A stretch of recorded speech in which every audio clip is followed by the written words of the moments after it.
न्याय विचारधारा के लिए अहम दिन हो जाता है। इस मायने में आज का दिन अहम हो जाता है कि सामाजिक न्याय को अधिष्ठापित करने के लिए भारतीय समाज में और भारतीय राजनीति में शोषित, वंचित, दलित, पिछड़े, अक़लियत समाज के अंतिम पायदान पर रहने वाले लोगों को अपने जीवन को संघर्ष में झोंक कर उनको संवैधानिक हक, अधिकार और मान सम्मान दिलाने वाले लोक रत्न उपेंद्र नाथ वर्मा जी का आज जयंती भी है, उनका जन्म दिवस भी है। तो हम कुछ बोलने से पहले आज की इस बैठक में उनके चरणों में भी हम श्रद्धा सुमन अर्पित करते हैं। साथियों, आज की जो ये बैठक है, अभी कुछ दिन पूर्व लोकसभा का चुनाव संपन्न हुआ और बड़ी खुशी की बात है कि गत लोकसभा चुनाव में हमारी पार्टी ने यहाँ से विजय भी प्राप्त की। न सिर्फ औरंगाबाद संसदीय क्षेत्र से विजय प्राप्त हुआ, बल्कि इस संसदीय क्षेत्र में आने वाले सभी 6 विधानसभा क्षेत्रों से हमारी पार्टी ने बढ़त बनाई इस चुनाव में।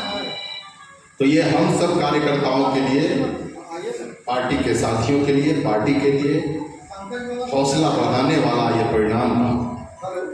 लेकिन गहन समीक्षा, चुनाव हमने जीता और 6 विधानसभा करें, थोड़ा सा और छोटे यूनिट में जाएं तो जितने भी प्रखंड हैं औरंगाबाद संसदीय क्षेत्र अंतर्गत जितने भी प्रखंड हैं, 8 प्रखंड गया जिला का और 5 प्रखंड जो है वो औरंगाबाद का और नवीनगर का जो थोड़ा सा जो पार्ट है वो, सभी प्रखंडों से हमने भी बढ़त बनाई इस चुनाव में।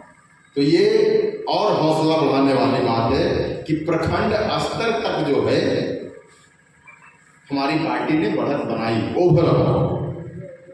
लेकिन जब हम इसको और डिसेंट्रलाइज करते हैं, जब और निचली इकाई में हम जाते हैं, प्रखंड से नीचे पंचायत, जैसे आप यहाँ बैठे हुए इमामगंज में आज का बैठक जो हो रहा है, तो इमामगंज में नगर पंचायत को लेकर के पहले 17 ग्राम पंचायत यहाँ थे, 2 ग्राम पंचायतों को मिला करके यहाँ एक नगर पंचायत बना दिया गया।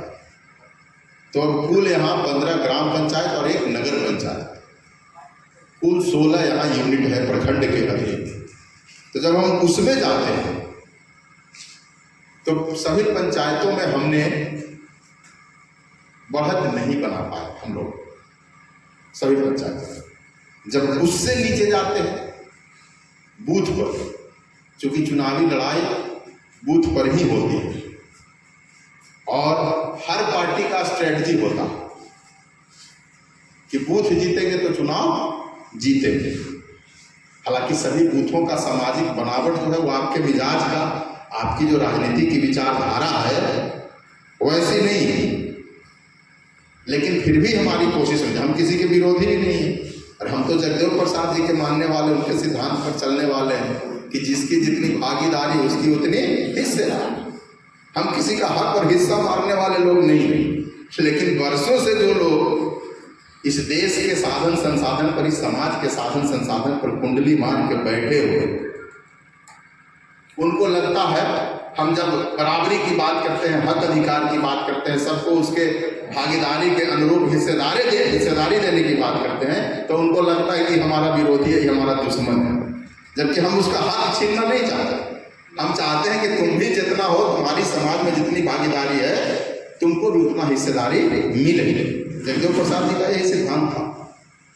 तो हम तो उसी हिसाब से, और हमारी राजनीतिक पार्टी की जो राजनीतिक विचारधारा है वही है।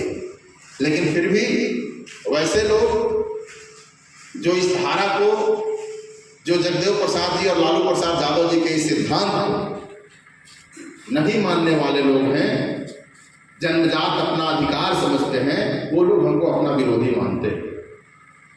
तो खैर, हमारा जो आज का बैठक है, पार्टी ने बहुत माइक्रो लेवल पर जाकर के और सभी बूथों का मूल्यांकन किया और बूथों का मूल्यांकन करने के बाद बूथों को 5 कैटेगरी में बांटा गया। 5 कैटेगरी, 5 ग्रेड में बांटा गया बूथों को। A+, A, B, C और D, ये 5 कैटेगरी। अब कैटेगराइजेशन कैसे हुआ, ये ग्रेड कैसे बना? तो जिन बूथों पर हमारी पार्टी ने कुल पड़े मतों का जितना वोट पड़ा है, जितना वोट पोल हुआ, उसका 60% से अधिक, कई उम्मीदवार चुनाव मैदान में होते हैं, कई उम्मीदवार होते हैं, तो बाकी उम्मीदवारों की बात छोड़ दीजिए।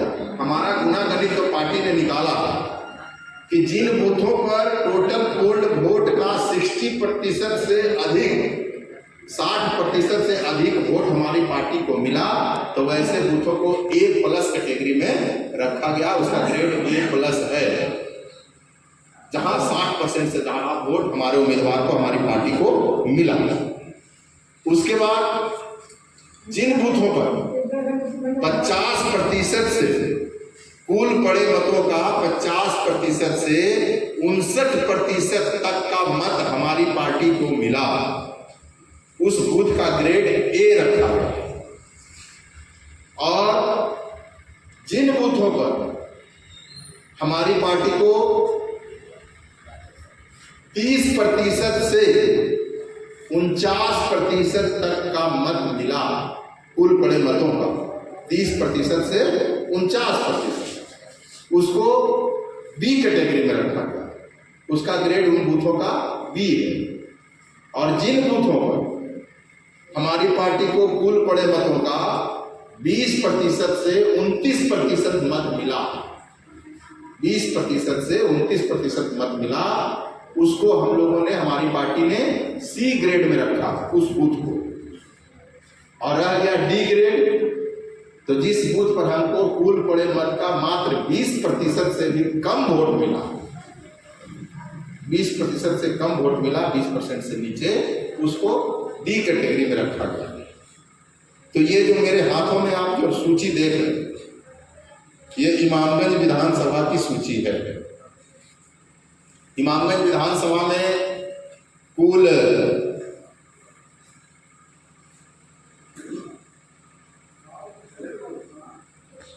99 और 99 है ना, बाकी जरा 99 है, डुमरिया में 99, तो 44 नहीं होगा, 43, 343 बूथ यहाँ है, जिसमें 1 से 99 तक का जो बूथ है वो डुमरिया प्रखंड में है, 1 से 99 क्रम संख्या। और आपके इमामगंज प्रखंड में, आइए स्मिता जी आप मंच पर आके स्थान ग्रहण कीजिए। आइए, आपका स्वागत है। आप डुमरिया में है और आपके इमामगंज प्रखंड में बूथ नंबर 100 से बूथ नंबर 244 तक, यानी कुल 145 बूथ इमामगंज प्रखंड में है। अब इस इमामगंज प्रखंड में जो हमने ग्रेड बताया अभी अध्यक्ष जी और जितने पंचायत अध्यक्ष, जितने साथी कार्यकर्ता, ध्यान पूर्वक सुनिएगा। हमने ग्रेड बताया कि पार्टी ने कैसे ग्रेडेशन किया है बूथों का, A+, A, B, C और D। टोटल बूथ इमामगंज प्रखंड में 145 है। उन 145 बूथों पर हमारे पार्टी की, आपके प्रखंड में जो 145 बूथ हैं, उनको कौन कौन सा ग्रेड मिला है वो हम आपके सामने बता रहे हैं। आपके यहाँ A+, जहां हमारी पार्टी को कुल पड़े मतों का 60% से अधिक वोट मिला, वैसे बूथों की संख्या महज 27 है। 145 में 27 बूथ ऐसे हैं इमामगंज प्रखंड के जहां हमको 60% से अधिक वोट मिला। उसके बाद A कैटेगरी का बूथ, A कैटेगरी का बूथ जहां 50% से अधिक वोट हमको मिला है, लेकिन 60 से नीचे थे, वैसे बूथों की संख्या महज 22 है इमामगंज प्रखंड।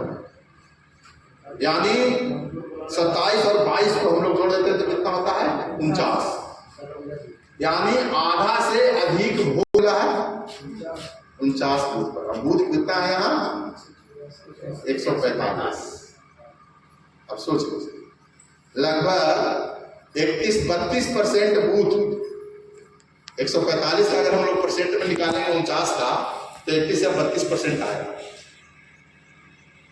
इतना ही पर हम जो है आधा से अधिक वोट पा सके। बाकी बी कैटेगरी, जहां 30% से 49% तक का वोट हमारी पार्टी को मिला है, वैसे 60 जहां हमको 30% से 49% तक का वोट हमको मिला। उसके बाद सी कैटेगरी, जहां 20 से 29% वोट हमको मिला टोटल पड़े मतों का, वैसे बूथों की संख्या यहाँ 26। और जहां 20 से भी कम हमको वोट मिला 20% से, वैसे बूथों की संख्या यहाँ 10 ऐसे बूथ हैं जहां हमको 20% से भी कम वोट मिला है। तो ये क्लासिफिकेशन, ये वर्गीकरण आप यहाँ के बूथों की है।